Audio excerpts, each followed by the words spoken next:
Hello there, and welcome to Documentary for Sleep, where the noise of the day is allowed to loosen its grip, where curiosity moves slowly, without urgency, and where the largest questions in the universe are turned over gently in the dark, like smooth stones in the palm of your hand, until sleep quietly finds you. Tonight, we are going to ask a question so old and so vast that no one has ever truly answered it. Not the sharpest minds of any century, not the largest telescopes ever built, not the most patient searchers who have given their whole lives to the sky. It is a question that sounds almost simple when you say it aloud, and yet it has slipped through the fingers of everyone who has ever reached for it.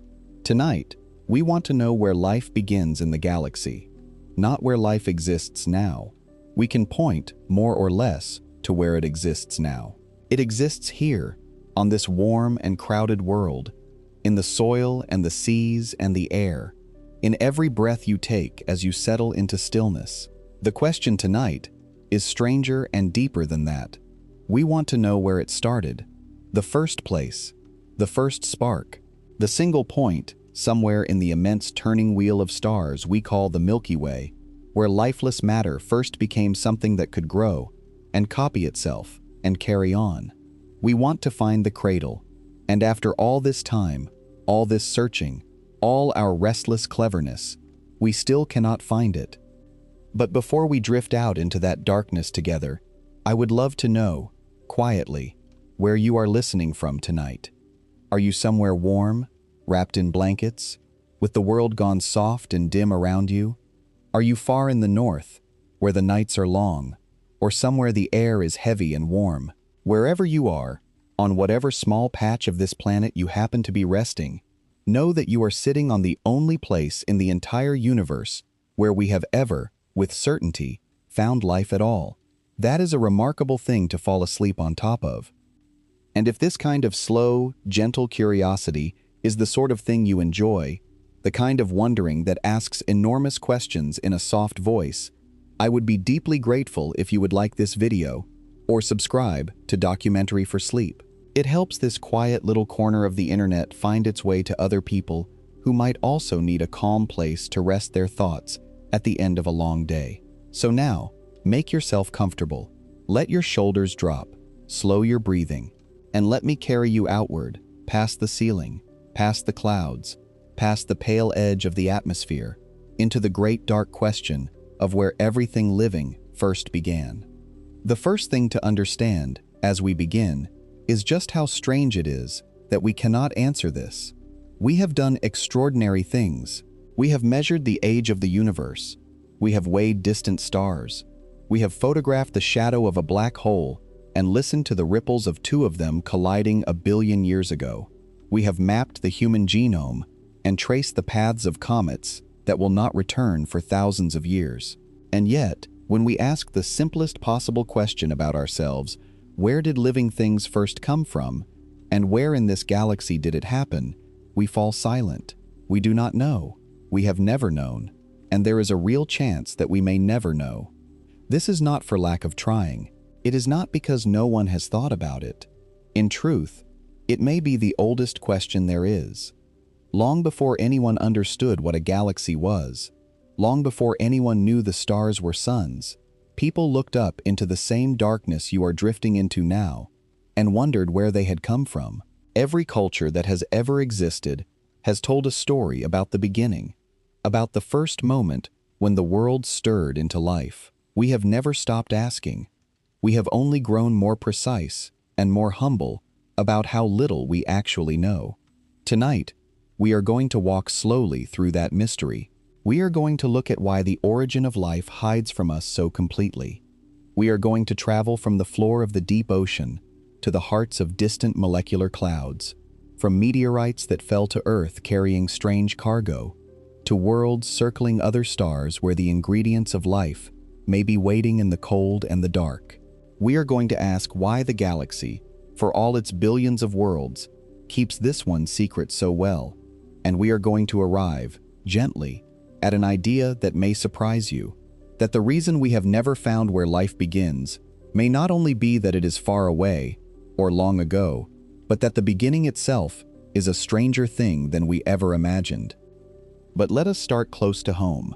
Let us start with the single most important clue we have, the one clue we know for certain, the one that sits inside every cell of your own body as you lie there, breathing softly in the dark. Because the search for where life begins starts with a quieter, closer mystery. All the life we have ever known shares a single beginning, and we cannot find it. Every living thing on Earth is related. This is not poetry. It is one of the deepest and most well-established truths in all of science. The oak tree and the mushroom, the whale and the bacterium, the person you love most in the world, and the mold growing quietly on old bread, all of them are cousins, distant cousins, unimaginably distant, separated by billions of years of branching and change, but cousins nonetheless. If you follow the family tree of life backward, far enough, all of those branches begin to draw together. The animals and the plants and the fungi and the countless invisible microbes all fold back into fewer and fewer common ancestors, until at last they meet at a single point. One trunk, one root, one ancestor from which all living things descend. Scientists have a name for this ancestor. They call it Luca, the last universal common ancestor. Luca was not the first living thing. It was something more like the great-grandmother of everything alive today, a single kind of organism, most likely a simple cell, that lived somewhere on the early Earth perhaps 3.5 to 4 billion years ago. Every creature that has ever lived, every dinosaur, every insect, every human being, every blade of grass, is descended from Luca. When you look at your own hand in the dark, you are looking at a shape that has been passed down, changed, and reshaped countless times, across almost 4 billion years, from a single microscopic ancestor whose face we will never see. And here is where the mystery begins to bite. We know Luca existed because all life carries its signature. The same basic machinery runs inside almost every living cell. The same molecules, the same code, the same fundamental chemistry, written in a language so consistent across all life that it can only mean one thing. We all came from the same source, but we cannot find that source. We cannot point to where Luca lived. We cannot say which ocean, which pool, which crack in the young rock of the early planet was its home. Luca left no body. It left no fossil, no footprint, no monument. It left only its descendants, spreading out across billions of years, carrying pieces of it forward, without ever telling us where it stood. Imagine trying to find the exact spot where a great river begins, but the river is 4 billion years long, and almost all of its early course has been washed away, buried, melted, and remade 1,000 times over. You know the river is there. You are floating on it, but the spring that first fed it is hidden somewhere far upstream, in a landscape that no longer exists. That is what it is like to search for the beginning of life. We are standing in the vast delta of it, surrounded by its endless flow, and the source is nowhere to be seen.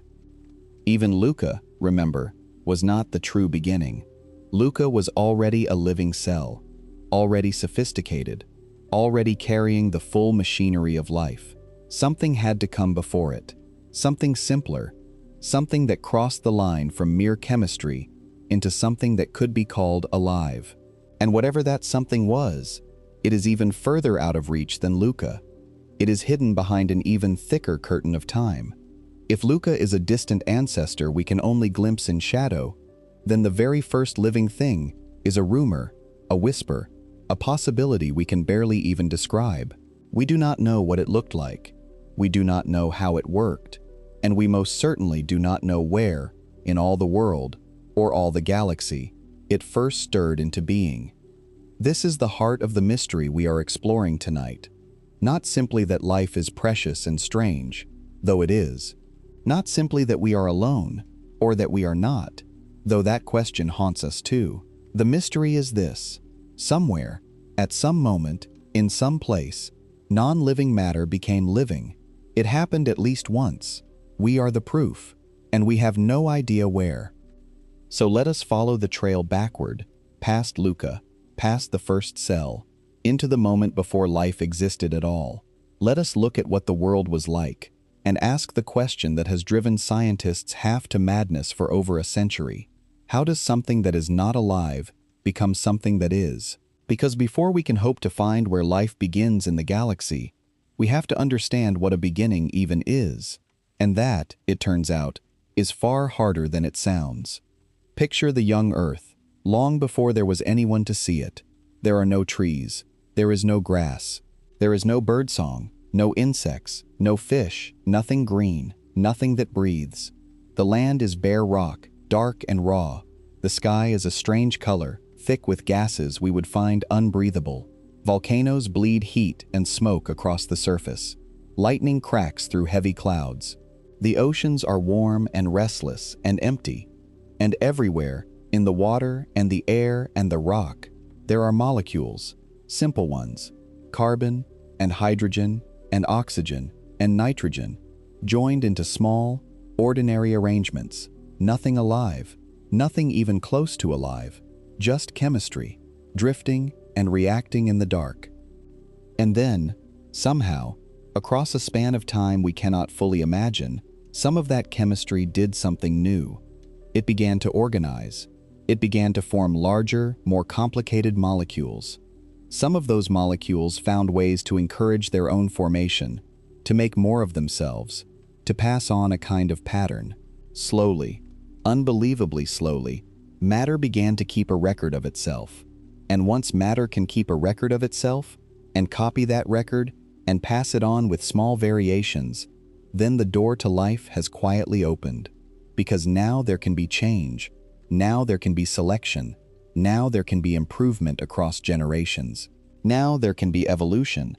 And once evolution begins, life, in some form, is on its way. But that first step, the crossing from lifeless chemistry into the beginnings of biology, is the deepest gap in all of science. We have never watched it happen. We have never made it happen. In laboratories around the world, for many decades, brilliant people have tried to recreate the conditions of the early Earth and coax lifeless matter across that threshold. They have built the ingredients, they have supplied the energy, they have waited and watched, and they have come tantalizingly close in some ways and remained impossibly far in others. We can make the building blocks of life quite easily, it turns out. What we cannot do, what no one has ever done, is take those building blocks and watch them wake up. More than 70 years ago, two scientists named Stanley Miller and Harold Urey performed one of the most famous experiments in all of science. They took a sealed glass apparatus, filled it with the gases they believed had filled the early Earth's air, added water to stand in for the ancient oceans, and sent sparks of electricity through it, standing in for lightning. Then they simply let it run, and within days, something extraordinary happened. The clear water inside began to turn a murky brown. When they examined it, they found it was rich with amino acids, the very molecules that living things use to build proteins. From nothing but simple gases, water and electricity, they had made some of the fundamental components of life. It was a stunning result, and it electrified the world. For a moment, it seemed as though the origin of life might be simple after all, might be just around the corner, might be recreated in a laboratory within a generation. But the decades that followed taught a humbler lesson. Making the building blocks of life, it turned out, was the easy part. The universe seems almost eager to make amino acids and sugars and the small pieces that life is built from. They form readily, in many places, under many conditions. But a pile of building blocks is not a building. A heap of bricks is not a cathedral. And a soup of amino acids, however rich, is not alive. Between that warm brown water and the simplest living cell lies a gulf so wide that we have never found a way across it. We have the parts. We have never found the spark that assembles them into something that lives. And so, even here, even on our own planet, in a controlled laboratory where we can supply anything we like, we cannot locate the beginning. We cannot say exactly what step turned chemistry into life. We cannot reproduce it. We cannot point to the moment. If we cannot even find the beginning of life inside a sealed glass jar of our own making, how can we hope to find it out there, scattered somewhere across 100 billion stars. To understand why the search is so hard, we have to look more closely at the threshold itself, and at the many possible places, here on Earth, where life might first have crossed it. For more than a century, scientists have argued, gently and not so gently, about where on Earth life might first have begun. And the striking thing, the thing that tells you how deep this mystery runs, is that we still have not settled it. There is no agreement. There are only possibilities, each of them beautiful, each of them plausible, none of them proven. We cannot even agree on the birthplace of life on our own world, the one world where we know for certain that it happened. So let us wander through some of those possible cradles, slowly, in the dark, and feel how uncertain even this closest question remains. The oldest and most poetic idea belongs to Charles Darwin himself. In a quiet letter to a friend, more than a century and a half ago, he imagined that life might have begun in what he called a warm little pond, a small, sheltered pool of water, rich with the right chemicals, warmed by the sun, perhaps at the edge of an ancient sea. In such a pond, he mused, all sorts of ammonia and phosphoric salts, light, heat, and electricity might slowly combine and concentrate until a protein compound was chemically formed, ready to undergo still more complex changes. It is a lovely image, a single small pool, catching the light of a young sun, quietly stirring itself toward life. And to this day, some scientists believe he may have been close to the truth. The appeal of the warm little pond, or the shallow tidal pool, is concentration. Out in the vast open ocean, any interesting molecules that formed would be diluted, spread thin, lost in the endless water. But a small pool can dry out at its edges, again and again, drawing its chemicals together, packing them close, letting them react and combine in ever more elaborate ways. Wet and dry, tide after tide, day after day, for thousands upon thousands of years. Some researchers believe that this endless cycle of drying and wetting in small warm pools around volcanic hot springs on land could have driven simple molecules to link into the long chains that life requires. It is a patient, gentle vision of the beginning. Life not born in a single dramatic flash, but coaxed slowly into being, at the edge of the water, under an open sky. But there is another vision, darker and stranger, and to many scientists, more convincing. It says that life did not begin at the sunlit surface at all, but far below it, in total blackness, on the floor of the deep ocean, at the mouths of hydrothermal vents. These are places where seawater sinks down through cracks in the sea floor, is heated by the hot rock beneath, and rises again, laden with dissolved minerals and chemical energy. Where that hot mineral-rich water meets the cold ocean, it builds strange chimneys and towers, some of them belching black clouds of mineral particles, some of them pale and ghostly. Around these vents, even today, in a world with no sunlight whatsoever, entire communities of living things thrive. Tube worms, pale crabs, blind shrimp, and vast colonies of microbes, all living not on sunlight, but on the chemical energy pouring out of the earth itself. You can see why this idea is so seductive. At a hydrothermal vent, everything life needs is gathered in one place. There is warmth, there is water, there is a rich supply of chemical energy. There are minerals that can act as scaffolds and catalysts, surfaces on which delicate reactions might unfold and be protected. And crucially, these vents are sheltered. Deep beneath the ocean, they would have been safe from the violent bombardment of asteroids and the harsh radiation that scoured the early surface. Some researchers point in particular to a gentler kind of vent, not the scalding black smokers, but cooler alkaline springs, like a real place on the sea floor, poetically named the Lost City, where warm water seeps up through porous rock riddled with tiny compartments. In those tiny natural chambers, they suggest, the first faint flickers of living chemistry might have been cradled and protected, sheltered from the wider ocean, allowed to concentrate and grow. And these are not the only ideas. Some scientists suspect life may have begun in ice, in the thin films of liquid water trapped within frozen surfaces, where molecules would be held close together for long stretches of time.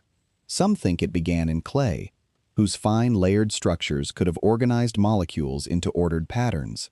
Some look to geothermal fields on land, where hot springs steam and bubble, and the chemistry is rich and strange. Each of these places has its champions. Each has evidence in its favor and problems that count against it. And the honest truth, the truth that sits at the center of tonight's mystery, is that we do not know which of them, if any, is right. We cannot find the cradle of life on the one planet where we are absolutely certain it was rocked. Think about what that means for a moment as you lie there in the quiet. We have walked every continent. We have mapped the ocean floor. We have drilled into the ancient rock and read the story written in its layers. We have studied our own planet more thoroughly than any other object in the universe. And still, the single most important event in its history, the moment life first appeared, is hidden from us. Not far away, not out among the stars, right here, beneath our feet, in our own past, and we cannot see it. The beginning of life is not merely a distant mystery. It is a mystery that has been standing beside us the entire time, close enough to touch, and still it will not show its face. Part of the reason is that the beginning may not have left the sort of trace we could ever find. The very first living things were almost certainly tiny, soft, and simple, the kind of thing that leaves no fossil, no shell, no bone. And the rocks that might have recorded their environment have mostly been destroyed by the endless churning of the planet. But there is another reason too, and it is the one that carries us outward, away from the Earth and toward the stars. Because as we searched for where life began, we began to notice something remarkable. The building blocks of life are not only found on Earth, they are scattered across the whole galaxy. They are falling from the sky, and that discovery changed the question entirely. In the year 1969, a large meteorite broke apart in the skies above a small town in Australia called Murchison, scattering fragments of ancient rock across the countryside. It was an ordinary enough event in one sense. Meteorites fall all the time. But when scientists examined the pieces of this one, they found something that made them catch their breath. Inside that rock, which had formed billions of years ago, before the Earth itself was fully born, there were amino acids, dozens of them, the same kind of molecules that Miller and Urey had made with their sparks and gases. The same kind of molecules that living things use to build themselves were sitting inside a stone that had drifted through space for longer than our planet had existed. They had not been made by life. They had been made in the cold and the dark, out among the stars, and delivered to us by chance. And Murchison was only the beginning. As our instruments grew more sensitive, we found that space is quietly full of the chemistry of life. We have found amino acids in meteorites. We have found sugars, the very sugars that form part of the genetic code. We have found the components of the molecules that carry heredity in all living things. We have detected vast clouds of organic molecules drifting between the stars, in the cold, dark regions where new stars and planets are born. We have flown spacecraft through the tails of comets and found them rich with the ingredients of life. Everywhere we look, in the dust between the stars, in the ice of distant comets, in the rock of ancient meteorites, we find the same thing. The building blocks of life are common. They are not rare treasures hoarded by a single special world. They are, it seems, scattered generously across the whole galaxy, forming naturally wherever the conditions allow. This is one of the most profound discoveries in the entire history of science, and it deserves to be dwelt on slowly, in the dark, as sleep gathers around you. For most of human history, we assumed that whatever life was made of, it must be something special, something rare, something found only here. But the universe has been telling us otherwise. The stuff of life is ordinary. It is everywhere. The carbon in your bones, the nitrogen in your blood, the oxygen you are breathing right now, all of it was forged inside stars, scattered by their deaths, and gathered again into new worlds. And the more complex molecules, The amino acids and sugars and the pieces of the genetic alphabet form readily in the cold clouds between the stars, drift through space, and rain down onto young planets wherever they form. The galaxy, it turns out, is not a barren desert with a single oasis of life. It is soaked, from end to end, with the raw ingredients from which life is made. And so the question sharpens, and deepens, and grows more haunting. If the ingredients of life are everywhere, if amino acids form in the darkness between the stars and fall onto countless worlds, then why can we not find where life actually began? Why does the galaxy hand out the building blocks so freely, and yet keep the finished structure so completely hidden? If the bricks are scattered across 100 billion worlds, where are the buildings? Where is the beginning? This is the deepest turn in our mystery tonight. The ingredients are common. The result, as far as we can see, is not. And to understand why finding that result is so nearly impossible, we have to confront the thing that dwarfs every other difficulty.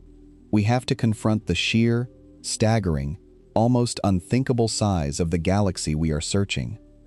It is very easy to say the words, the Milky Way galaxy. They are gentle words. They roll off the tongue. But behind them lies a scale so enormous that the human mind cannot really hold it. We can write the numbers down, but the numbers are just symbols.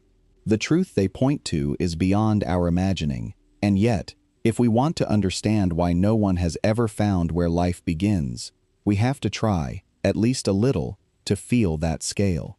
So let us drift outward, slowly, and try to sense how large the place we are searching truly is. Begin with the sun. The sun is a star, an ordinary one, neither especially large nor especially small. Light, which is the fastest thing there is, takes about 8 minutes to travel from the sun to your eyes. The sunlight that warms a summer afternoon left the sun 8 minutes before it touched your skin. That already feels large, but the sun is only the nearest star. The next nearest star to us is so far away that its light takes not minutes, but more than 4 years to reach us. When you look at that neighboring star, you are seeing light that left it over 4 years ago, and that is the closest one, the very closest of our neighbors. Now widen the view. Our galaxy, the Milky Way, is not a handful of stars. It is not 1,000 or 1,000,000. It contains somewhere between 100 billion and 400 billion stars. The number is so large that it is genuinely difficult to grasp. If you tried to count them, one star every second, without stopping to eat or sleep or rest, it would take you thousands of years just to count them all. And around a great many of those stars, we now know, there are planets. In recent years, we have discovered that planets are not rare accidents, but common companions of stars. Most stars, perhaps nearly all of them, have worlds of their own, which means the number of planets in our galaxy is not in the billions, but likely in the hundreds of billions, or more. Hundreds of billions of worlds, spread across a spiral of stars so wide that light itself takes 100,000 years to cross from one edge to the other. Let that settle over you for a moment. 100,000 years for light to cross our galaxy from side to side, and our galaxy is only one of perhaps 2 trillion galaxies in the observable universe. But let us not even leave home tonight. Let us stay within our own Milky Way, because it is already far more than enough. Within this single galaxy, this one glittering wheel of stars among countless others, there may be hundreds of billions of worlds. And somewhere among them, on at least one, life began. We know this because here we are. But which one? Which world, out of hundreds of billions? Which pool? Which vent? Which shore? On which planet? Circling which star? In which quiet arm of this vast, slow-turning spiral was the true cradle? You begin to feel, now, the shape of the difficulty. It is not simply that the beginning is far away. It is that the haystack is almost infinitely large, and we are not even certain the needle is a needle.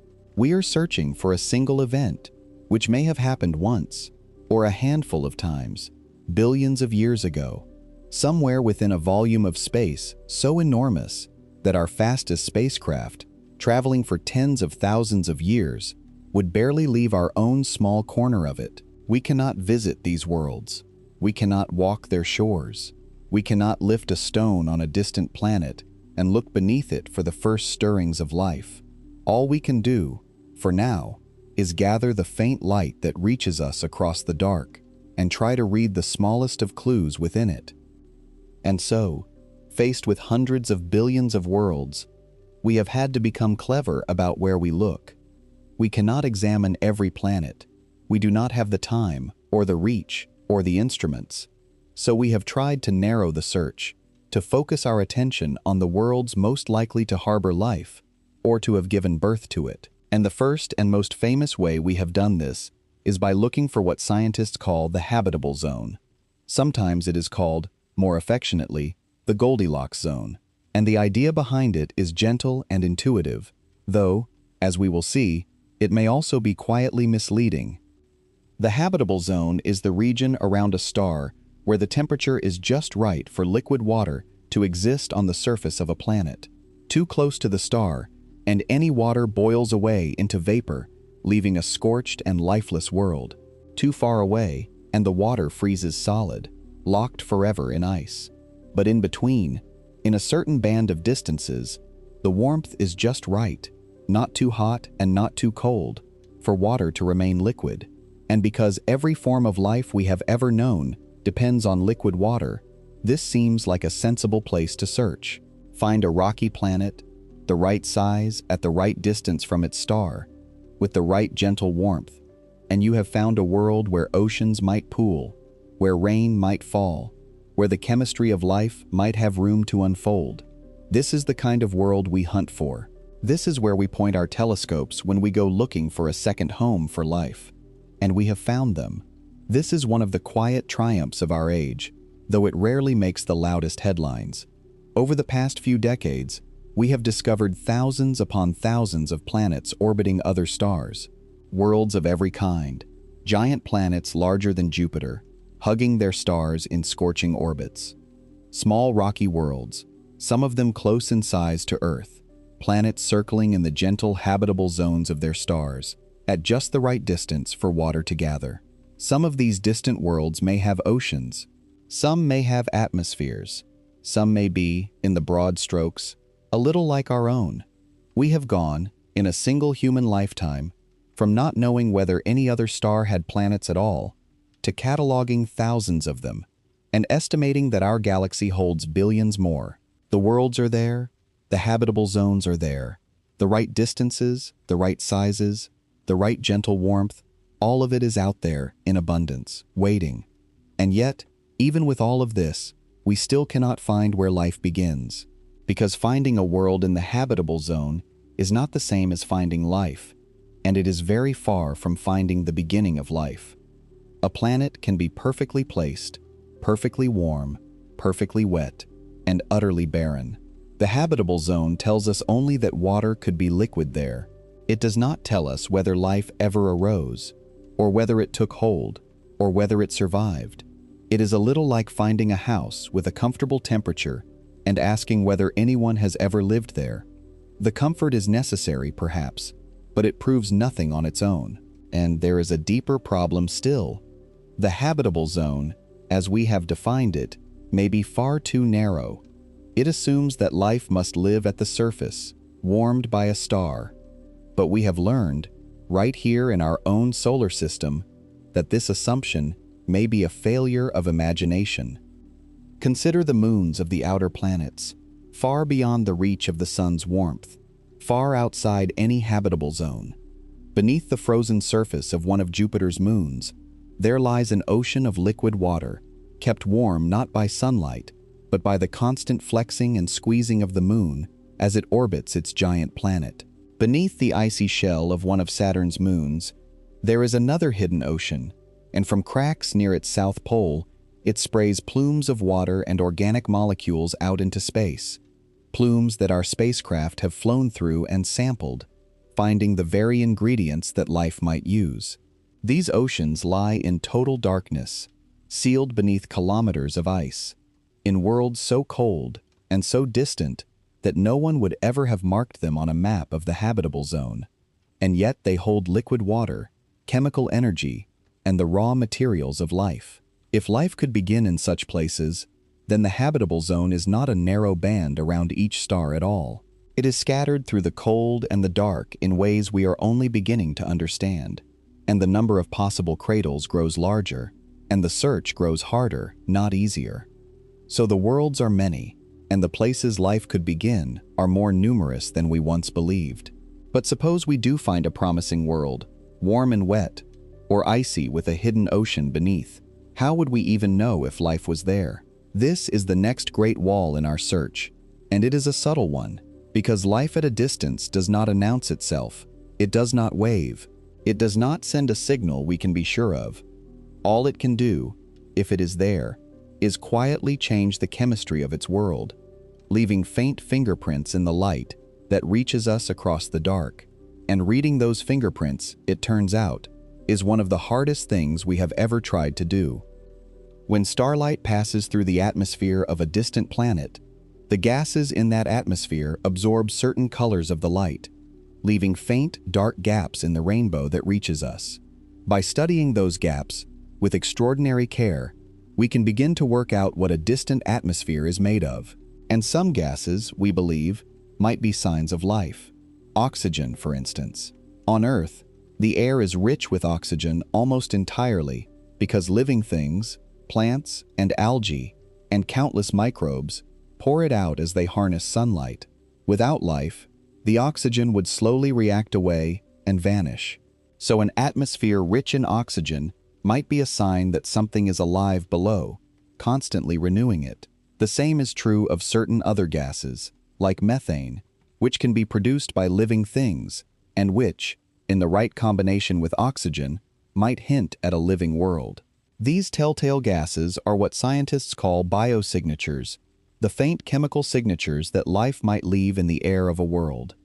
But here is the trouble that keeps the whole search suspended in doubt. Almost every biosignature we can imagine can also be produced without life. Oxygen can be made by certain kinds of sunlight breaking apart water vapor, no life required. Methane pours out of volcanoes and geological processes that have nothing to do with anything living. Time and again, when we think we might have found a hint of life in a distant atmosphere or in the gases of a nearby world, we are forced to admit that a lifeless process might explain it just as well. The universe is full of chemistry that mimics the fingerprints of life, and so every possible signal arrives wrapped in ambiguity. We can never be quite sure. We look at a faint smudge of gas in the light of a distant world, and we cannot say whether we are seeing the breath of living things or merely the slow reactions of dead rock and radiation. And even if, one day, we do find a biosignature we cannot explain away, even if we find a world whose air can only be the work of life, we still will not have found the beginning. We will have found a place where life exists now, today, in the light that left it long ago. But finding life is not finding its origin. A world teeming with living things tells us that life arose there, or arrived there, at some point in its deep past. It does not tell us how, or when, or whether that world was truly the cradle. The beginning would still be buried under billions of years of the same erasure that hides our own beginning here on Earth. Even a living world, glowing green across the light years, would keep the secret of its first spark as jealously as our own planet keeps the memory of Luca. Finding life would be the discovery of the age, and it would still leave the deepest question unanswered. There is another possibility, though, one that unsettles the whole search in a strange and wonderful way. What if life did not begin on the world where we find it? What if the beginning and the dwelling place are not the same at all? This is the idea that scientists call panspermia, and it is one of the most haunting ideas in all of science. The word simply means seeds everywhere, and the idea is this: perhaps life, or the delicate chemistry that leads to it, does not stay put on the world where it forms. Perhaps it travels. Perhaps it is carried from world to world, scattered across space like seeds on the wind, taking root wherever it lands in fertile ground. At first, this might sound like fantasy, but consider the evidence that makes scientists take it seriously. We know that rocks are blasted off the surfaces of planets when large asteroids strike them. We have found meteorites here on Earth that came from the Moon, and even from Mars, flung across space by ancient impacts and eventually falling to our world. So material does travel between planets. That much is certain. And we know that some living things are astonishingly tough. There are microbes that can survive being frozen almost to absolute zero, microbes that can endure crushing pressure, blistering radiation, and years without water or air. There are tiny creatures, the famous water bears, that have survived direct exposure to the raw vacuum of space. Life, at its smallest and hardiest, is far more durable than we ever imagined. And so the question arises, if rocks travel between worlds, and if some microbes can survive the journey, then could life itself have hitchhiked across space, from one planet to another, seeding new worlds as it went? If this is true, and we do not know that it is, then the search for where life begins becomes stranger still. It would mean that the life on a given world might have started somewhere else entirely, on some older world, long since destroyed or forgotten, and merely drifted to its current home. It would mean that Earth's own beginning might not be on Earth at all. Perhaps the first living things, or the first chemistry that led to them, arose on ancient Mars, when Mars was young and warm and wet, and were carried here on a fragment of rock. Perhaps our true cradle is a world that no longer even resembles a place where life could begin. And if life can spread from world to world like this, then the beginning might be scattered, smeared across many worlds, its origin pushed further and further back, harder and harder to locate, until the question of where life begins dissolves into a web of seeds drifting between the stars, with no single starting point we could ever hope to mark. This is why the mystery is so profound. It is not only that the galaxy is vast, though it is. It is not only that the beginning is ancient, though it is. It is that the very idea of a single place where life begins may be an illusion, a comforting story we tell ourselves, when the truth may be far more tangled. The beginning may not be a place at all. It may be a process, spread across time and space, with no clear edge, no clear moment, no single point on any map where we could stand and say, here, this is where it started. And even if there is such a point, even if life truly did begin in one particular pool, on one particular world, on one particular day, billions of years ago, there is one more barrier between us and that place, and it may be the most impassable of all. It is not space, it is time. Even here on Earth, the earliest chapters of the story are almost entirely gone. Our planet is not a still museum, carefully preserving its past. It is a living, restless world, endlessly remaking itself. Its surface is broken into great plates that drift and grind against one another over millions of years. Old seafloor is dragged down into the depths and melted. New rock rises to take its place. Mountains are pushed up and worn away. Continents crack apart and crash together. Wind and water and ice grind the rocks to dust, and the dust is buried and pressed and remade again. Across billions of years, the surface of the Earth has been recycled many times over, and in that endless remaking, almost all of the rock from the time when life began has been destroyed. The pages that held the story of our own origin have been shredded, melted, and rewritten over and over until only the faintest fragments remain. The oldest rocks on Earth are precious and rare, scattered in only a few small places, battered by billions of years of change. In some of them, scientists believe they can see the faintest chemical shadows of early life, subtle hints in the balance of certain atoms, the ghost of biology written in stone. But these traces are so old, so faint, and so easily mimicked by lifeless processes that they are argued over endlessly. Every claimed sign of the earliest life is contested, questioned, defended, and doubted, because the rocks that might settle the matter are almost all gone, ground back into the body of the planet long ago. The Earth has quietly erased the record of its own beginning. It has buried its own birth certificate so deeply that we may never read it. And so, Even setting aside the vastness of the galaxy, even if life began right here, we are separated from that beginning by nearly 4 billion years of relentless erasure. To find where life begins is not only to search across unimaginable distances of space, but to reach back through an almost unimaginable depth of time into an era whose evidence has been systematically destroyed by the very world we live on.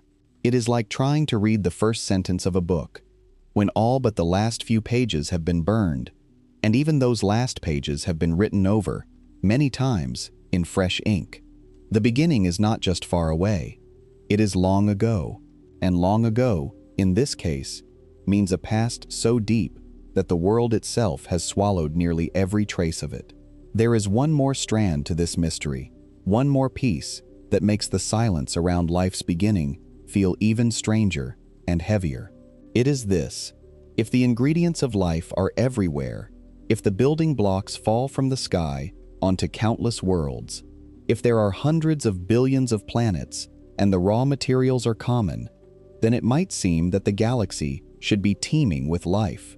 It might seem that beginnings should be happening all over the place, again and again, across countless worlds. And if that were so, then over the billions of years the galaxy has existed, life should have arisen many times, in many places, and some of it should have grown complex and clever and reached out into the dark, just as we are beginning to do. The galaxy, by this reasoning, should be full of voices, and yet, when we listen, we hear nothing. This is one of the most famous puzzles in all of science, and it has a beautifully simple form. If the universe is so vast, and life should be so common, then where is everybody? We have listened, with great care and for many years, for signals from other worlds, for any sign that someone, somewhere, is out there. We have swept the skies for the faint radio whispers that a distant civilization might send, or leak, into space. And so far, across all our listening, the galaxy has been silent. No clear signal, no unmistakable greeting, no proof that any other beginning ever led anywhere at all. The stars turn, and the worlds circle them, and the great wheel of the galaxy spins on, and as far as we can tell, in all that immensity, no one is calling. There are many ways to understand this silence, and each of them tells us something about how hard the beginning of life might truly be. One way is to imagine all the many steps that must fall into place for a world to go from lifeless rock to a civilization reaching out among the stars. First, the world must form in the right place, with the right materials. Then the ingredients of life must gather. Then, somehow, those ingredients must cross the threshold into living chemistry. Then that first fragile life must survive and take hold and not be wiped out by the countless catastrophes that batter young worlds. Then it must grow more complex, over billions of years, which on Earth took an astonishingly long time. Then it must, perhaps, become intelligent and curious and capable of technology. And then it must survive long enough to be heard. Each of these steps is a filter, and at each filter, many worlds may fall away, leaving fewer and fewer behind. The silence of the galaxy might mean that one of these steps is far harder than we imagine, and the very first step, the beginning itself, the crossing from non-life to life, may be the hardest of them all. This is the quietly troubling possibility. Perhaps the reason we cannot find where life begins is that beginnings are vanishingly rare. Perhaps the building blocks are common, and yet the final leap, the actual crossing into life, almost never happens. Perhaps it requires such a precise and improbable sequence of events, such an unlikely coming together of the right molecules in the right place at the right time, that it happens only once in a great while, on perhaps one world in a galaxy, or one world in many galaxies. If that is true, then life would be extraordinarily precious and extraordinarily lonely. The ingredients would be scattered everywhere, and the result almost nowhere. And the beginning we are searching for would be not one of billions of similar events, but a near miracle, an event so rare that it may have happened only once in this entire vast wheel of stars. And that once, of course, was us. We cannot know if this is true, And this points to perhaps the deepest and most frustrating problem of all in the search for where life begins. We have only one example, only one. In all the universe, the only beginning of life we have ever been able to study is our own, and even that one we can only see in shadow, through the fog of nearly 4 billion years. When you have only a single example of something, you cannot know whether it is common or rare, easy or nearly impossible, an everyday event or a once-in-a-universe accident. Imagine you found a single grain of gold on an endless beach. You could not say, from that one grain, whether the whole beach was rich with gold, or whether that single grain was the only one for 1,000 miles. One example tells you almost nothing about how likely the thing is. And life, so far, is that single grain of gold. We are the one data point. We are the only beginning we know. This is why the search matters so deeply, beyond mere curiosity. If we could find even one more beginning, one other world where life arose entirely on its own, separate from us, then everything would change. 2 examples instead of one. And with 2 we would know, suddenly and certainly, that beginnings are not unique to Earth, that life arises more than once, that the galaxy is not a barren place with a single flicker of life, but a place where life can and does begin, given the chance. That single discovery would be one of the most important in the entire history of thought. It would tell us that we are not alone in the deepest sense, not necessarily in having neighbors to talk to, but in the far more fundamental sense that the universe is capable of giving birth to life again and again. And yet, for all our searching, we have not found that second example. We have not found a single beginning beyond our own. We remain, as far as we can prove, the one place in all the cosmos where the lifeless became alive. There is a strange loneliness in that, but there is also a strange wonder. Lie there for a moment and feel it. Whatever else is true, you are part of the only known answer to the question we are asking tonight. The life in your body, the slow rhythm of your breathing, the warmth of your blood, all of it is the continuation of the one beginning we have ever confirmed. When we search the galaxy for where life begins and find only silence, that silence throws us back upon ourselves. We are the evidence. We are the proof that it can happen. We carry the beginning forward inside us, even as we fail to locate where it first occurred. In a sense, you do not need to search the galaxy to touch the origin of life. You are already touching it. You are made of it. It is beating gently in your chest as you drift toward sleep. But of course, we go on searching anyway, because that is what we are.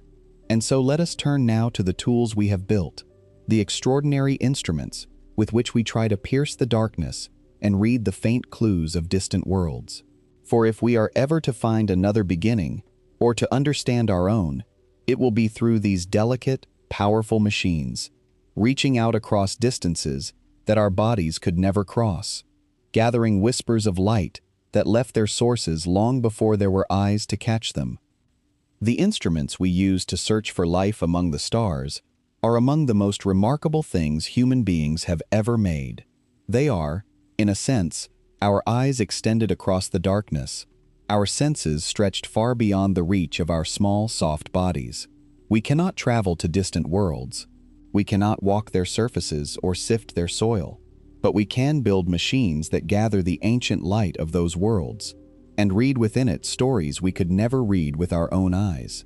And with each new instrument, we see a little further, a little more clearly, into the vast and patient dark. There are the great telescopes, some of them here on the ground, sheltered on high mountaintops beneath the clearest skies, their enormous mirrors gathering starlight in polished silence. And there are the telescopes we have lifted above the atmosphere entirely, sent out into the cold and the quiet of space, where no clouds and no shimmering air can blur their view. From out there, in the perfect stillness beyond our world, they stare into the darkness for hours, for days, gathering the faintest trickle of light from worlds unimaginably far away. And within that light, they search for the delicate fingerprints of atmospheres, the subtle gaps and shadows that reveal what distant air is made of. It is a task of almost impossible delicacy. To read the atmosphere of a planet circling another star is to separate a whisper from a roar, to catch the tiny fraction of starlight that has passed through a thin shell of distant air, and to tease from it the signatures of individual gases. That we can do this at all is a quiet marvel. That we do it while lying awake at night, wondering whether we are alone, makes it something close to sacred. And yet, for all their power, these instruments face limits that no cleverness can fully overcome. The first and hardest is simply distance. The worlds we most want to study are so far away that the light we gather from them is faint, almost beyond belief. We are trying to study the thin atmosphere of a small planet, lost in the overwhelming glare of the star it orbits, across a gulf so wide that the light has traveled for years, or centuries, or longer, to reach us. It is like trying to study a single candle flame held beside a blazing lighthouse. From many miles away, through fog, we strain, and we gather, and we combine observation after observation, and slowly, painstakingly, we coax out a few faint facts. But the difficulty is enormous, and the clues we win are precious few, and wrapped, as always, in doubt. The second limit is time, and it works against us in a way that is easy to forget. When we look at a distant world, we are not seeing it as it is now. We are seeing it as it was when its light began its journey toward us. If a world is 1,000 light years away, then the light reaching our telescopes tonight left that world 1,000 years ago. We are always looking into the past, and this means that even if we found a world where life was just beginning, we would be seeing that beginning long after it happened, its story already unfolded, its outcome already decided, in a present we cannot see. We can never watch a beginning as it happens on another world. We can only ever see the ancient light of what has already been. The universe shows us its history, never its present, and a beginning glimpsed only in ancient light is a beginning we can never quite reach. Because of these limits, much of our most careful searching has been done not across the vast gulfs between the stars, but much closer to home, within our own small family of worlds, the planets and moons that circle our own sun. Here, at least, we can do more than gather ancient light. Here we can send machines of our own, patient robotic explorers, across the emptiness to land upon other worlds and study them directly, with instruments carried in their careful hands. And nowhere have we searched more diligently than on the red and dusty surface of Mars. Mars today is a cold, dry, and barren place, its thin air unbreathable, its surface scoured by radiation, its water long since frozen or lost to space. But it was not always so. Billions of years ago, when the solar system was young, Mars appears to have been a far gentler world. There is abundant evidence, written into its rocks and carved into its surface, that liquid water once flowed there. There were rivers, there were lakes, there may even have been seas. Ancient Mars, in its youth, may have looked not entirely unlike the young Earth, warm enough and wet enough for the chemistry of life to have taken hold. And so we have sent a small fleet of explorers to search its surface, rolling slowly across its rust-colored plains, drilling into its rocks, sniffing its air, looking for any sign, any hint, any faint chemical whisper that life once stirred there, or perhaps still clings on somewhere, deep beneath the frozen ground. If we were to find even the fossil traces of ancient microbes on Mars, life that arose entirely separately from our own, it would be a discovery beyond measure. It would be that precious second example, that second beginning, that would tell us at last that we are not the universe's only accident.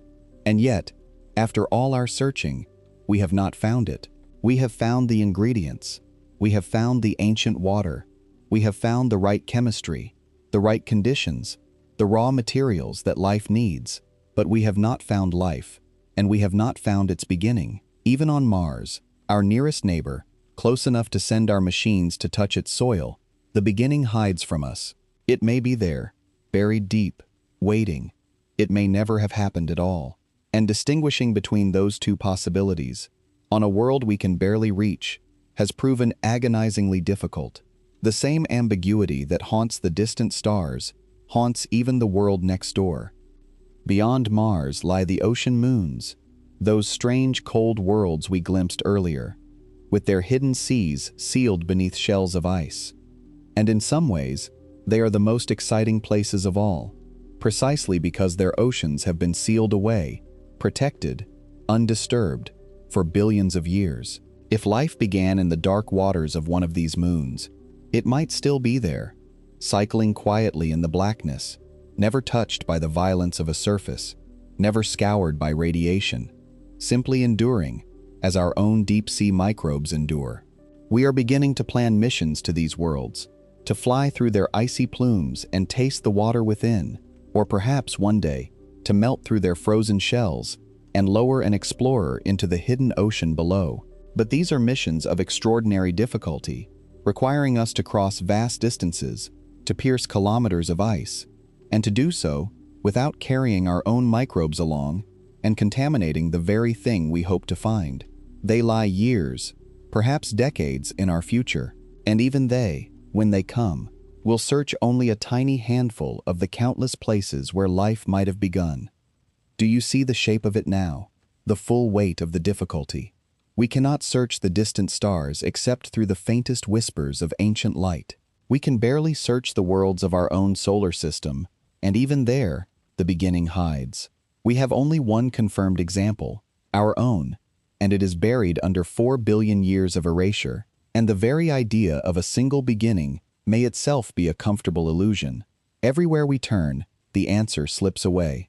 And this brings us, at last, to the deepest layer of the mystery, the one that has been waiting quietly beneath all the others. It is not a problem of distance, or time, or instruments.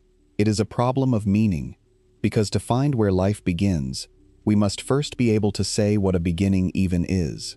And the closer we look, the more that simple word dissolves in our hands. When exactly does chemistry become life? Where is the line? We speak of a beginning as though it were a single moment, a threshold crossed in an instant, a switch flicked from off to on, from dead to alive. But nature almost never works that way. Think of the endless in-between states that must have existed on the early Earth, or on any world where life is stirring. There would have been molecules that could copy themselves imperfectly, but could not yet be called alive. There would have been little bubbles of oily film that could gather chemicals inside them, but had no true life within. There would have been chemical cycles that fed themselves and grew in a way that looks almost living, but falls short of what we would call a creature. Between plain lifeless chemistry and the first true living cell, there must have been a vast gray territory, a slow, gradual slope, with no single step upon which we could stand and say, here, at this exact point, life began. This is one of the quietest and most profound difficulties in the entire search. We do not have a clear and agreed definition of what life even is. We know it when we see it, more or less, in the obvious cases. A tree is alive, a stone is not. But at the very edge, at the boundary between the living and the non-living, the definitions blur and fail. There are things in nature that sit uneasily on that boundary, that copy themselves and evolve, yet lack much of the machinery we associate with life. And scientists argue endlessly about which side of the line they fall. If we cannot even agree on what life is at its edges, then how can we ever hope to identify the precise moment, billions of years ago, when it began? The beginning we are searching for may not be a moment at all. It may be a long, slow dawning, a gradual brightening from chemistry into biology, with no first ray of light we could ever isolate and name. And there is a further difficulty hidden inside this one, a difficulty so deep that it is easy to overlook, though it may be one of the greatest reasons the beginning stays hidden from us. When we search for life, and when we search for its beginning, we are searching for life as we know it. We look for the chemistry we are familiar with, the molecules our own life is built from, the patterns we recognize. But there is no guarantee, none at all, that life elsewhere would be built the same way. And if it is not, we might look straight at it and never know. Think about what our life is made from. It is built around carbon, that endlessly versatile atom that can link into long and complex chains. It relies on water as the medium in which its chemistry unfolds, the gentle solvent in which its molecules meet and react. It uses a particular set of building blocks, a particular kind of code, a particular way of storing and passing on information. All of this works beautifully. It has carried life across nearly 4 billion years. But is it the only way? Or is it simply the way that happened to take hold here, on this one world, in these particular conditions? We do not know. We have only ever seen life built one way, and from a single example, we cannot tell what is necessary and what is merely the accident of our own history. Scientists have wondered, quietly and seriously, whether life could be built on other foundations, whether in a different world, with different conditions, life might use a different atom in place of carbon, or a different liquid in place of water, some cold sea of a substance that stays liquid at temperatures that would freeze our own oceans solid. On the distant moons of the outer solar system, there are seas not of water at all, but of liquid methane and other strange cold fluids, lakes and rivers under a hazy orange sky, far too cold for life as we know it.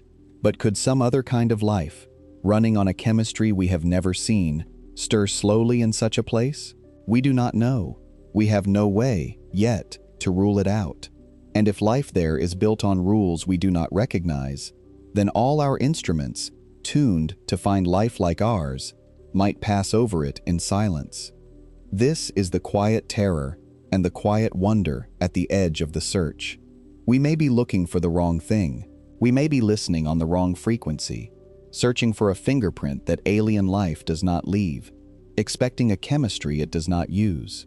When we scan a distant world for the signs of life, we are, in a sense, holding up a picture of ourselves and asking whether anything out there matches it. But the universe is under no obligation to make its life in our image, and a beginning built on foreign chemistry, in a foreign sea, under a foreign sun, might be as invisible to us as colors beyond the range of our eyes, present all around us and utterly unseen. It is humbling to realize how much our search is shaped by the single example we happen to be. We define life by what we are. We define its beginning by how we think ours began. And all the while, the universe may be doing something far stranger, far richer, far more varied than our one small sample can teach us. The beginning of life may be hiding not only in the vastness of space and the depths of time, but in the narrowness of our own imagination, in the simple fact that we do not fully know what we are looking for. To find where life begins, we may first have to learn to recognize life we have never seen, in forms we have never dreamed. And that may be the hardest search of all. To feel this more deeply, let us drift for a while into one of the most beautiful ideas scientists have about how the beginning might have worked. It is the idea that before there were cells, before there was the elaborate machinery of modern life, there was simply a molecule that could copy itself. In all living things today, the instructions for life are stored in one kind of molecule, and the work of the cell is carried out by another kind. But long ago, scientists suspect, there may have been a single kind of molecule that could do both at once, that could carry information and also act upon it, that could hold a pattern and also help to copy that pattern.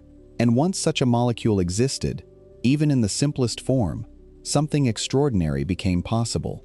It could make more of itself, and in making more of itself, imperfectly, with small variations, it could begin to change, and improve, and evolve.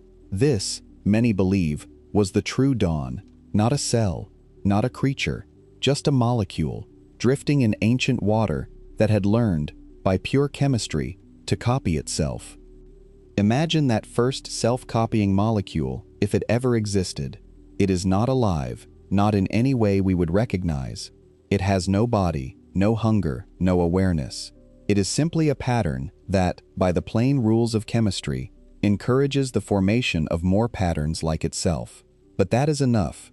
That is the crack through which everything else pours. Because now, among all those copies, some will be slightly better at copying than others. Some will be a little more stable, a little more efficient, a little more able to gather the pieces they need. And those will make more copies of themselves than the rest. And so, without anyone intending it, Without any goal or design, the molecules begin to compete and improve and diversify. The endless creative engine of evolution has quietly switched on. From that first faint self-copying pattern, given enough time, everything could follow. The cell, the creature, the forest, the mind that wonders, as you are wondering now, where it all began. But even this beautiful idea does not give us a place or a moment that we could ever find. For where did that first self-copying molecule form? In a warm pool, drying and wetting at the edge of an ancient sea?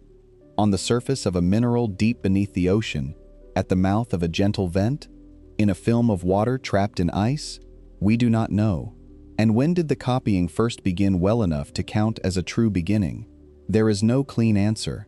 The molecule would have formed and fallen apart and formed again countless times in countless places before one lineage finally caught and held and carried on. The beginning, once more, dissolves into a haze of maybes, a slow flickering into being that leaves no single mark upon the world. Even if we could travel back in time and stand upon the early earth and watch, we might not be able to point to the moment and say, "There, now, that is the beginning of life." It might slip past us, quiet and unremarkable, hidden among a billion failed attempts, recognizable only long afterward by the vast tree of life it eventually became. And so we arrive at a strange and gentle conclusion, one that reframes the entire question we began with tonight.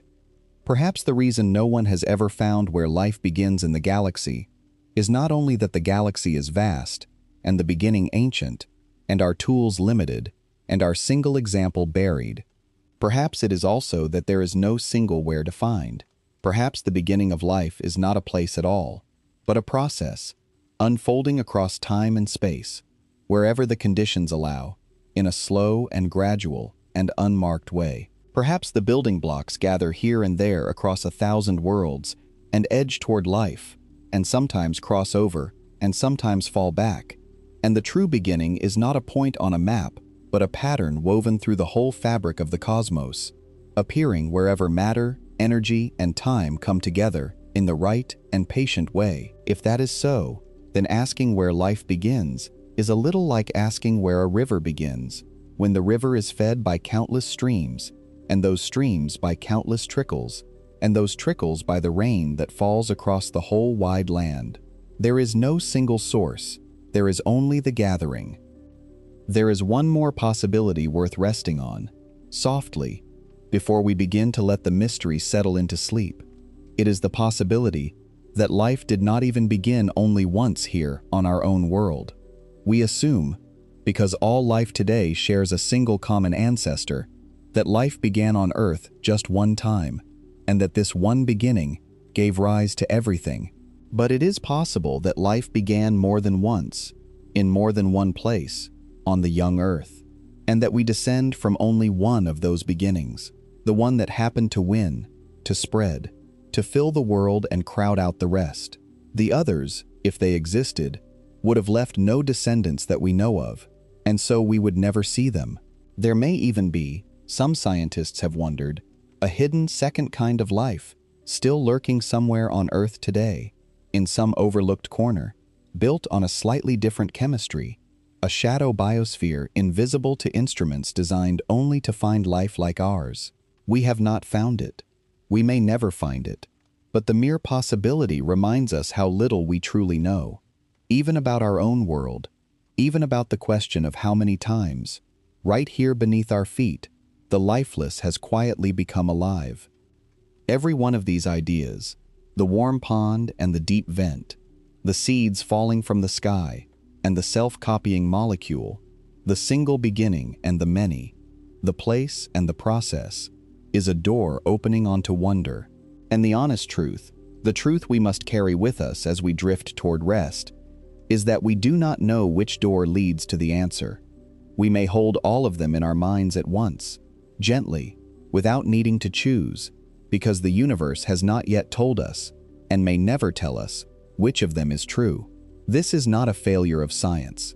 It is science at its most honest, standing at the edge of the greatest of all questions, holding a lantern up to the dark, and admitting, with humility, how much of that dark remains. Let us turn, for a while, away from the far distances and the deep past, and come back to something closer, something you can feel in your own body as you lie there in the quiet. Because there is a way in which the beginning of life, however far away and long ago it may be, is also astonishingly close. It is inside you. It is you. And understanding this may be the most comforting thought of all to carry down into sleep. Every atom in your body has a history stretching back to the very beginning of the universe, and then through the hearts of stars. The hydrogen in the water of your blood was forged in the first few minutes after the birth of the cosmos, unimaginable ages ago. The carbon in every cell of your body, the oxygen you are breathing in and out as your chest rises and falls, the nitrogen woven through your muscles, the iron carried in your blood, all of it was made inside stars, vast, ancient stars that lived and died long before the sun was born. In their fiery cores, under crushing pressure and searing heat, they fused simple atoms into the richer elements that life requires. And when those stars died, some of them in explosions so bright they briefly outshone entire galaxies, they scattered those elements out into space, into the great drifting clouds from which new stars and new worlds, and eventually you, would one day be made. So when we speak of the ingredients of life being scattered across the galaxy, we are not speaking of something distant and abstract. We are speaking of the very substance you are made of. You are, quite literally, made of the dust of dead stars, gathered up and arranged into a living, breathing, wondering being. The same atoms that drift in the cold clouds between the stars, the same atoms that fall to Earth inside ancient meteorites, are the atoms that make up your hands, your heart, the mind that is slowly softening now toward sleep. In a very real sense, the beginning of life did not happen only far away and long ago. It is happening inside you, continuously, in every living cell, as the ancient chemistry of life carries on its patient work. You are not separate from the mystery we have been exploring tonight. You are its living continuation. You are the answer, walking around, wondering about the question. And this, perhaps, is why we cannot stop searching, even though the beginning hides from us so completely. It is not really about finding a place on a map. It is about understanding what we are. When we search the galaxy for where life begins, we are searching for our own deepest origins, for the story of how the lifeless universe gave rise to living things that could look back at it and wonder. It is the oldest question, and the most personal one. Where did I come from? Not just I, this one person, but I, this living thing, this pattern of breathing, feeling, thinking matter that has somehow arisen from plain atoms and simple chemistry. To ask where life begins is to ask where we begin, and so, of course, we cannot let it go, however hard the answer proves to find. There is something beautiful, too, in how the search draws so many different kinds of knowledge together. To hunt for the beginning of life, you cannot stay in one narrow field. You must understand the chemistry of molecules and the physics of stars. You must understand the geology of ancient rocks and the biology of the smallest living things. You must understand how planets form, how oceans behave, how atmospheres change, how light carries the fingerprints of distant gases across the void. The question of where life begins reaches into almost every corner of human knowledge and asks them all to speak to one another. Chemists and astronomers, geologists and biologists, all leaning over the same great question, each bringing a different lantern to the same vast dark. There is a kind of quiet fellowship in that, a coming together of curious minds across every boundary, all of them reaching, patiently, toward the same distant and elusive light. And so, for all the frustration of the search, for all the silence and the ambiguity and the endless slipping away of the answer, the searching itself has given us extraordinary gifts. In looking for the beginning of life, we have discovered thousands of new worlds. We have learned that the ingredients of life are woven through the whole galaxy. We have found hidden oceans beneath frozen moons and ancient rivers on a red and dusty planet. We have built instruments of breathtaking delicacy and sent our machines to touch the surfaces of other worlds. We have deepened our understanding of the chemistry of the early Earth, of the toughness of the smallest life, of the deep history written into ancient stone. The beginning still hides, but in reaching for it, we have illuminated so much else. The search has enriched us, even as its central prize remains beyond our grasp. And perhaps that is the truest reward of any great question. Not the final answer, which may never come, but the vast and wondrous landscape revealed along the way. It is worth pausing, as sleep draws nearer, to imagine what it would mean if we ever did find it. If, some distant day, our instruments were to catch, in the light of a faraway world, a signature of life that could not be explained by anything else.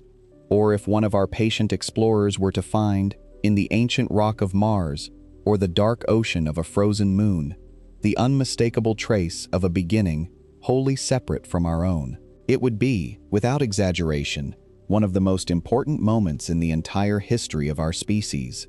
It would tell us, at a single stroke, that we are not alone in the deepest sense, that the universe is not a barren place with one lonely flicker of life, but a place where life can and does begin, more than once, given the chance. It would transform how we see ourselves, how we see the cosmos, how we understand our own small and precious existence, and it would open a door onto an even greater set of questions, questions we cannot yet even imagine how to ask. And yet, even if we never find it, even if the beginning remains forever hidden from us, that too would teach us something profound. It would suggest, perhaps, that beginnings are rare, that the crossing from lifeless matter into life is a threshold so difficult, so improbable, that it is almost never made. And if that is true, then the life we already have, the life in this world, the life in you, becomes something almost unbearably precious, not one flicker among countless others, but perhaps the rarest thing in all the cosmos, a light that the universe has managed to kindle only once, or only seldom, in all its vast and ancient reaches. To be alive at all, in a universe that finds it so hard to make life, would be a kind of miracle, and to be a living thing capable of wondering about that miracle, rarer still. Either way, whether we find another beginning or find only silence, the search returns us, in the end, to gratitude, to the simple, staggering fact that we are here, alive, wondering at all. There is a particular kind of patience that the story of life demands of us, and it is worth resting in that patience for a while, letting it slow your thoughts even further toward sleep. For when we imagine the beginning of life, we tend to picture something swift and dramatic, a sudden spark, a flash of lightning, a moment of vivid creation. But the true story, as far as we can tell, was almost unimaginably slow. Life did not appear on the young earth and then race quickly toward complexity. It appeared in its simplest form, and then, for an immense stretch of time, it stayed simple. For billions of years, life on Earth was nothing but tiny, single-celled things, invisible to any eye, drifting in the ancient seas. No plants, no animals, no forests, no fish, no birds. Just microbes, for billions upon billions of quiet years. Think about that span of time, if you can, though it is almost too large to hold. Life began, and then for more than half of all the time that life has existed on Earth, nothing more complicated than a single cell ever lived. The beginning, whatever it was, led not to a sudden flowering, but to an almost endless age of patience, of tiny living things simply persisting, cycling nutrients, drifting through warm seas, generation after generation, for a length of time so vast that our human histories vanish beside it into less than the blink of an eye. And this deep patience carries a lesson for our search. If beginnings are slow, and if they lead only very gradually toward anything we might notice from afar, then even on worlds where life has begun, it may still be nothing but a faint film of microbes in a distant sea, invisible to us across the light years, quietly persisting as our own life once did, for ages upon ages, before ever becoming something we could see. This is another reason the beginning hides so well. Even a living world may show almost nothing to a distant observer for most of its history. If someone had looked at the Earth from far away during most of the time life has existed here, they would have seen a world that seemed barren, its life too small and too quiet to leave any obvious mark, its oceans dark with invisible microbes, its air only slowly, over aeons, being changed by them. A beginning, once it happens, may whisper for billions of years before it ever speaks aloud. And so, even in a galaxy full of beginnings, the sky might still seem silent, not because life is absent, but because life, for most of its long story, is small and slow and quiet and easy to miss. All of this asks something of us that does not come naturally to our species. It asks for humility. We are, by nature, a people who like to conquer questions, to solve them, to plant a flag upon them and move on. We have grown used to finding answers. We have mapped our world, split the atom, decoded the instructions written in our own cells, sent our machines to the edge of the solar system and beyond.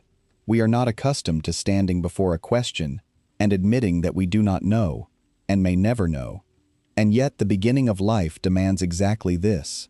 It demands that we hold the question open, gently, for a long time, perhaps forever, without forcing it closed. It demands that we make our peace with mystery. And there is something valuable in that, something the reference to conquest can never give us. A question held open keeps us curious. It keeps us reaching, keeps us wondering, keeps us humble before a universe that is older and larger and stranger than we are. The search for where life begins is not a problem to be solved once and then forgotten.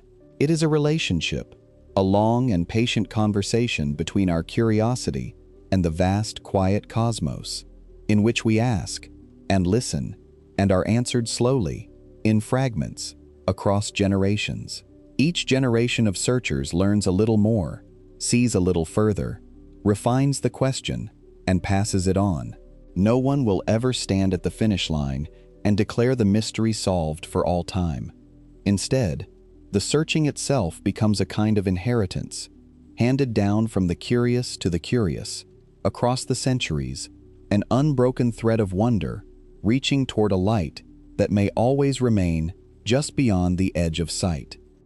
Perhaps that is how it should be, for if we ever did find the beginning, if we ever did pin it down completely, name the place, mark the moment, explain the spark, something might be lost as well as gained. As long as the question remains open, the universe keeps a little of its wonder.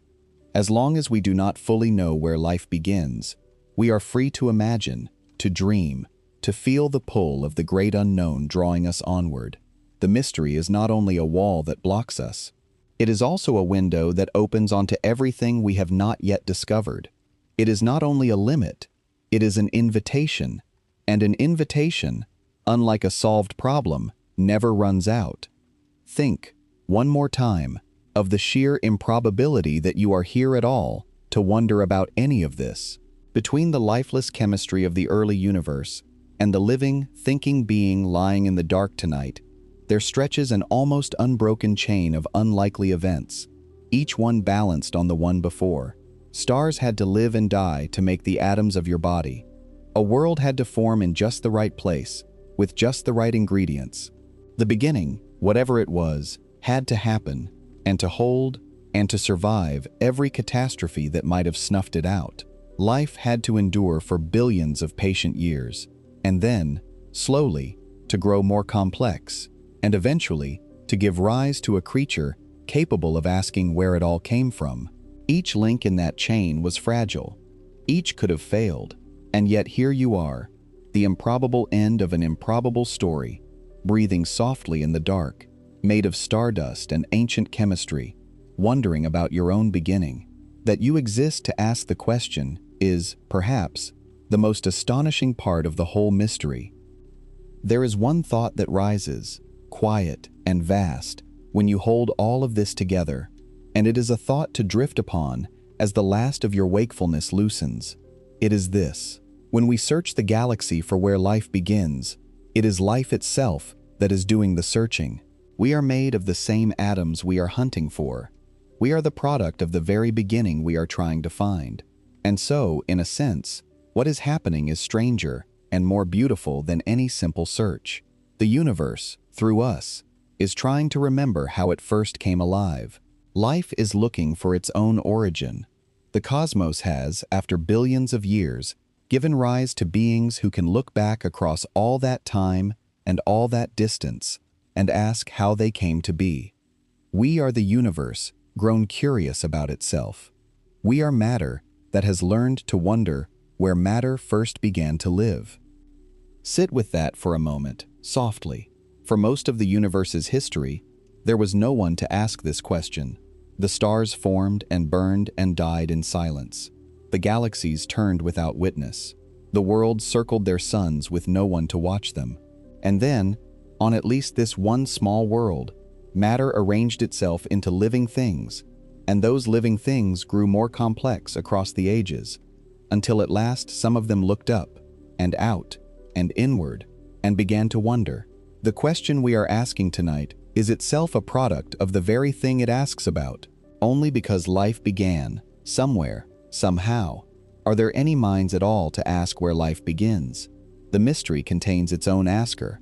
The search is the universe searching for itself. And whether or not we ever find the answer, there is a kind of completeness in the searching. The cosmos made beings who could wonder about their own origin, and those beings are wondering. That is already something extraordinary, something that, as far as we know, has never happened anywhere else in all the vast reaches of space. Even if the beginning stays hidden forever, the fact that we can ask about it, that we can reach toward it, that we can lie awake in the dark and let our minds travel back across 4 billion years and out across 100,000 light years, is itself a small miracle, a sign that the universe has become, in us, aware of its own long story.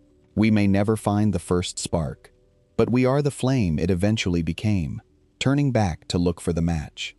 And so, gently, we come to the end of our journey tonight, back where we started, with the question still open, still unanswered, still beautiful. Why has no one ever found where life begins in the galaxy? Because the galaxy is almost unimaginably vast, and we can barely reach the worlds nearest to us. Because the beginning is buried under nearly 4 billion years of a restless world remaking itself, and the record has been all but erased.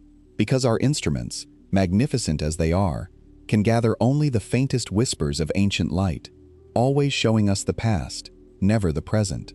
Because we have only one confirmed example, our own, and one example can tell us almost nothing about how common or how rare beginnings truly are.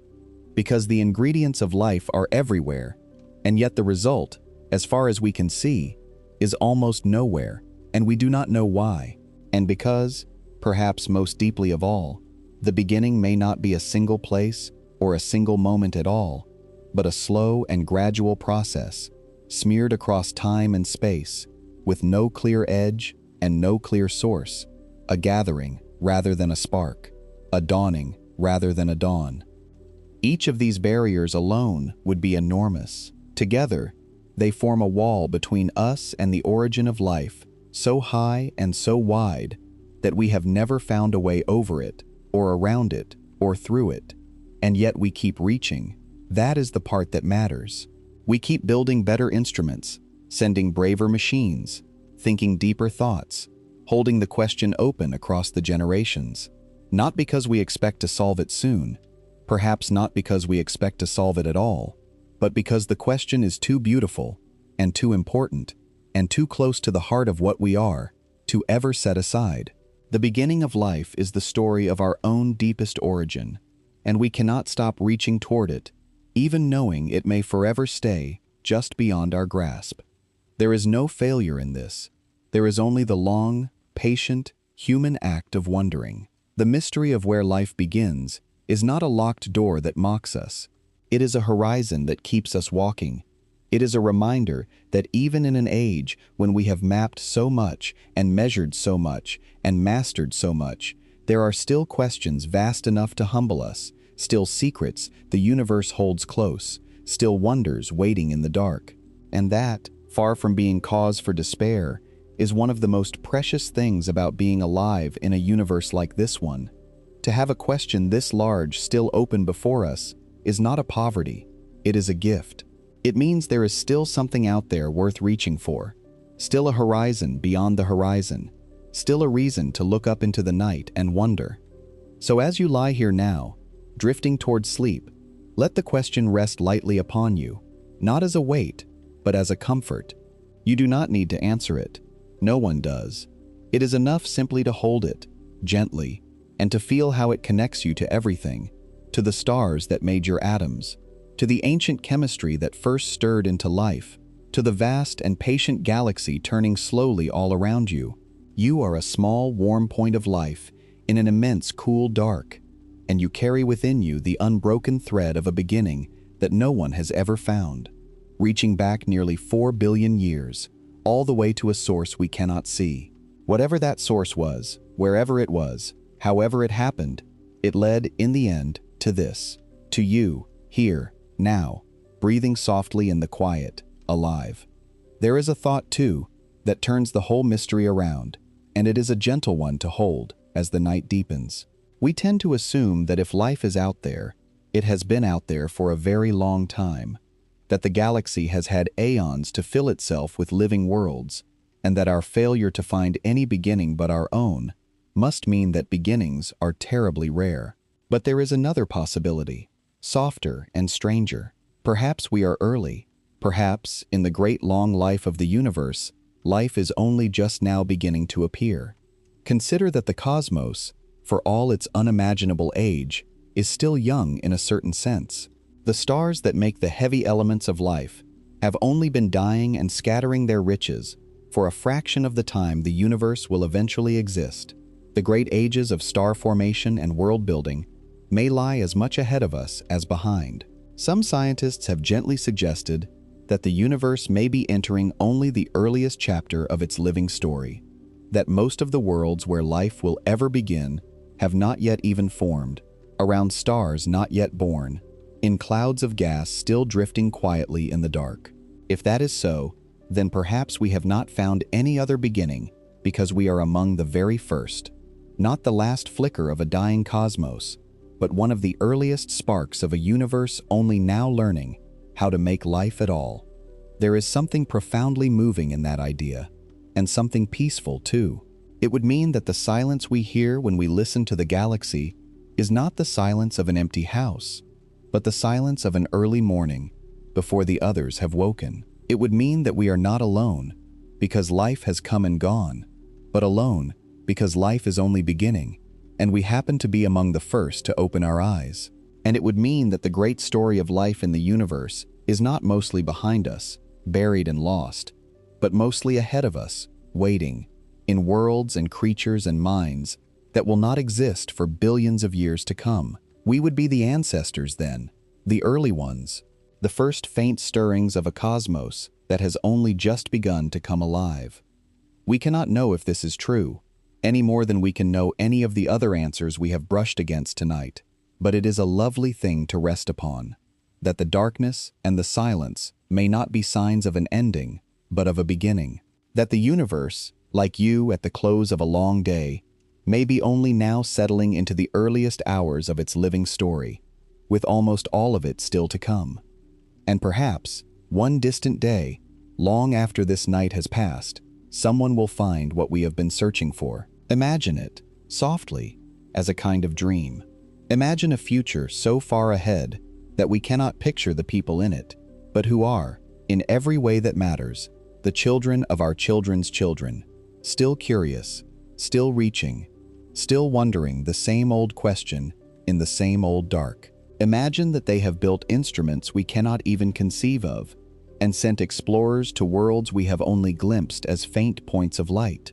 And imagine that one day, in the ancient sea of a frozen moon, or in the faint air of a distant world, or in some place we have not yet even imagined, they find it, a second beginning, life that arose entirely on its own, wholly separate from ours, proof at last, that we were never the only place where the lifeless became alive. What a quiet, world-changing moment that would be.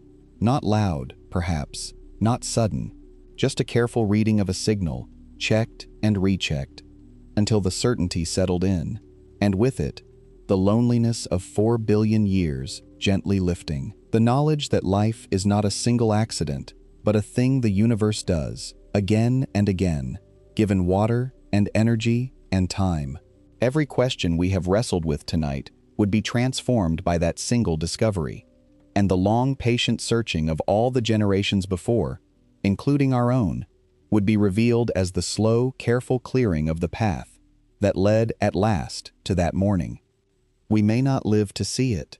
It may lie centuries or ages beyond us, but there is comfort in knowing that the searching will go on, handed down like a warm lantern from one curious generation to the next, across all the long nights still to come. We are one small part of that unbroken chain. Tonight, simply by wondering, you are part of it too. And whether the answer comes tomorrow or in 10 million years, or never at all, the reaching itself is a beautiful thing, and enough. Before we let the night close over us entirely, let us take one last slow journey together, not outward this time, toward the cold distances, but inward, into imagination, drifting gently through the very places where life might once have begun. Let these images move through your mind like slow water, and let them carry you the rest of the way down into sleep. Imagine, first, a warm and shallow pool at the edge of an ancient sea, on an earth so young you would hardly recognize it. The sky above is a strange soft color. The air is thick and still. There are no birds, no insects, no sound at all but the slow lapping of warm water against dark rock. The pool is quiet. Sunlight falls upon its surface, gentle and golden. Around its edges, the water has dried and dampened countless times, leaving faint rings of gathered minerals.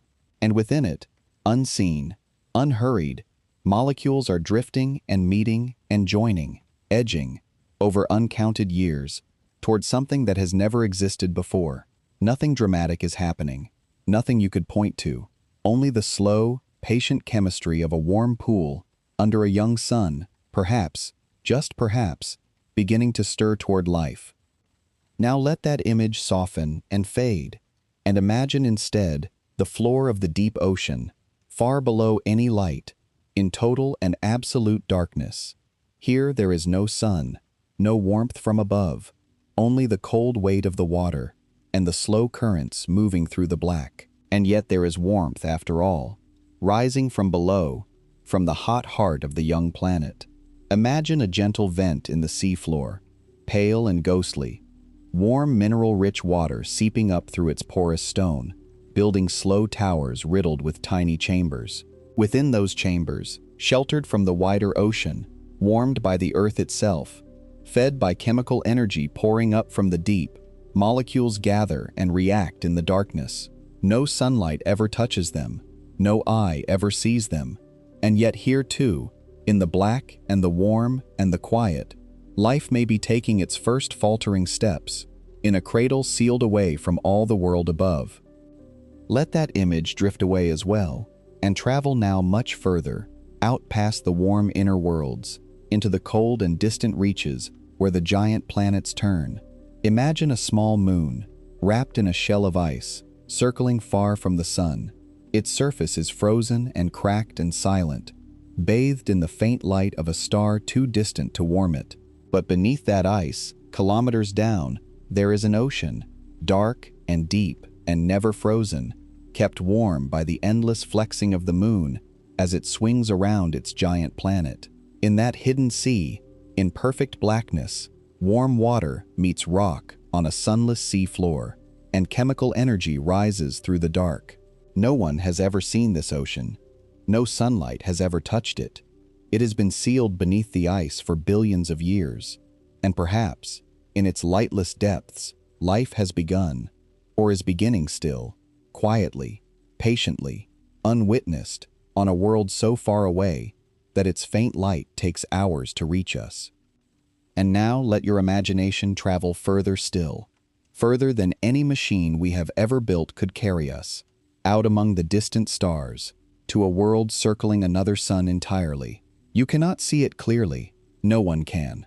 It is only a faint point of light, lost in the glare of its star, a whisper of a world across an ocean of darkness. But imagine it anyway. Imagine a planet not unlike our own, warm and wet, with seas that catch the light of an alien sun, with shores and pools and perhaps deep dark vents of its own. Imagine that on that world too, in some quiet corner, molecules once gathered and crossed the threshold, and life began, entirely separate from ours, a second beginning we have never found and may never find. It may be there right now, as you lie here, a whole living world turning slowly beneath a foreign sky, its own microbes drifting in its own warm seas, its own long, patient story unfolding, utterly unknown to us, and we to it, across a gulf of distance too vast to cross. These are the places we have been searching, across the water and the ice and the darkness and the immense reaches of space, the warm pool, the deep vent, the hidden ocean, the distant world. Any of them might hold the answer. All of them keep it hidden. And as you picture them, one after another, drifting slowly through the dark of your closing mind, feel how quiet they all are. There is no urgency in any of them. There is only patience, only slow water, only the soft, unhurried work of a universe that takes billions of years to do the smallest and most extraordinary things. Life is in no hurry. The galaxy is in no hurry. And tonight, neither are you. You do not need to solve the mystery. You do not need to reach the distant worlds, or read the ancient rocks, or catch the whispers of far-off atmospheres. You need only rest, here, on the one world where we know that life began, wrapped in the warm, improbable fact of your own existence, part of a story nearly 4 billion years long that has led, through all its slow and patient turnings, to this single quiet moment of you, breathing softly, drifting down, letting go. As the night settles fully around you, let the pieces of tonight's story drift back through your mind one last time, slowly, softly, without effort, the way half-remembered thoughts move through you at the edge of sleep. There is no need to hold on to any of them. Let them come and go like clouds. Remember the single beginning we all share. Every living thing on Earth, the great whale and the tiny microbe, the ancient tree and the person you love, all of them, and you, descended from one common ancestor that lived nearly 4 billion years ago and whose home we can no longer find. One root, one source, one beginning, hidden so deep in time that the world itself has swallowed almost every trace of it. You carry a piece of that beginning inside you, in every cell, in the same chemistry that runs through all of life. You are a living thread reaching back, unbroken, to a source no one has ever seen. Remember that the ingredients of life are scattered across the whole galaxy, drifting in the cold clouds between the stars, falling to Earth inside ancient stones, riding the tails of comets through the dark. The stuff of life is not rare or special or hoarded by a single world. It is everywhere, and the atoms that make it up, the carbon and oxygen and nitrogen woven through your body, were forged inside stars that lived and died before the sun was born. You are made of stardust, gathered up and arranged into a living, breathing being. The beginning of life is not only far away and long ago. It is here, inside you, carried in the very substance of your body as you rest. Remember the vastness we drifted through, the 100 billion stars and the hundreds of billions of worlds, the galaxy so wide that light itself takes 100,000 years to cross it. And remember how, in all that immensity, we have found only silence, only one confirmed beginning, only ourselves. How the mystery of where life begins may not even have a single answer, may not be a place at all, but a slow process unfolding across time and space wherever the conditions allow. And how, in the end, the searching itself became the treasure, revealing thousands of new worlds and hidden oceans and the deep, patient story of how the lifeless can, sometimes, somewhere, become alive. And remember, above all, the quiet wonder at the center of it all, that you are here at all to ask the question, that the universe, after billions of years of turning in silence, gave rise on at least this one small world to beings who could look back across all of time and out across all of space and wonder how they came to be. You are the universe grown curious about itself. You are the beginning, still going, still breathing, still wondering, in the warm dark of this single quiet night. We may never find where life begins in the galaxy. The wall between us and that first spark may stand forever, too high, too wide, too old to cross. But that is not a sorrow to carry into sleep. It is a wonder to rest upon. For as long as the question stays open, the universe keeps a little of its mystery, and we keep a reason to look up and reach and dream. The unknown is not a void to be feared. It is an invitation that never runs out, a horizon that keeps us walking, a gentle reminder that we live in a universe still vast enough and deep enough and strange enough to humble us and to hold us in wonder all the days and all the nights of our lives. So let the question go now, softly, like a light left burning in a distant window. You do not need to answer it tonight. You do not need to answer it ever. It is enough to have wondered, enough to have traveled out among the stars and back again, enough to have felt, for a little while, how large and quiet and beautiful the cosmos is, and how improbable and precious it is to be alive within it. Let your breathing slow. Let your thoughts grow soft and dim. Let the warm weight of sleep settle over you, gentle as falling snow, gentle as starlight, gentle as the slow water of that ancient warm pool where, perhaps, it all began. There is nothing more to do tonight. There is nowhere you need to go. The galaxy will keep turning without you. The stars will keep their secrets a little longer.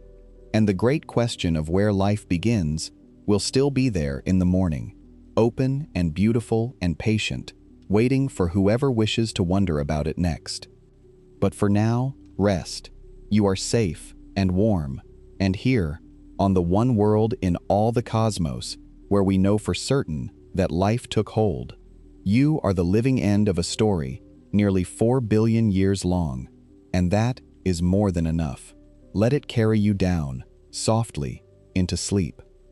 Thank you for spending this quiet part of the night with me, here at Documentary for Sleep.